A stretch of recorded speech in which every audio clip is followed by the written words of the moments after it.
தினம் ஒரு தியானம். ஆகாரே, உனக்கு என்ன சம்பவித்தது?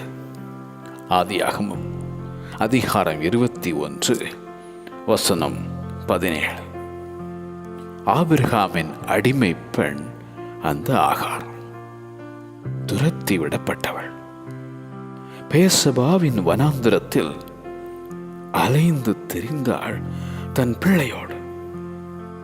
துருத்தியில் இருந்த தண்ணீரும் தீர்ந்தது. பிள்ளை சாகப் போகிறது. சத்தமிட்டு அழுத ஆகார்.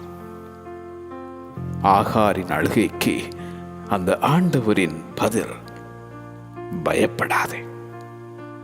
வனாந்தரத்திலே ஒரு தண்ணீர் துறவு. அந்த துருத்தியில் தண்ணீர்.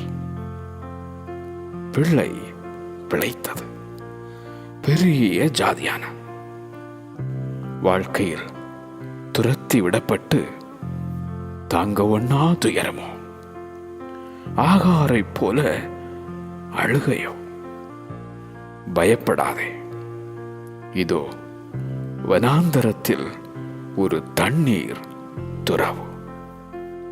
நான் வனாந்தரத்திலே வழியையும் அவாந்தர வெளியிலே ஆறுகளையும் உண்டாக்குவேன்.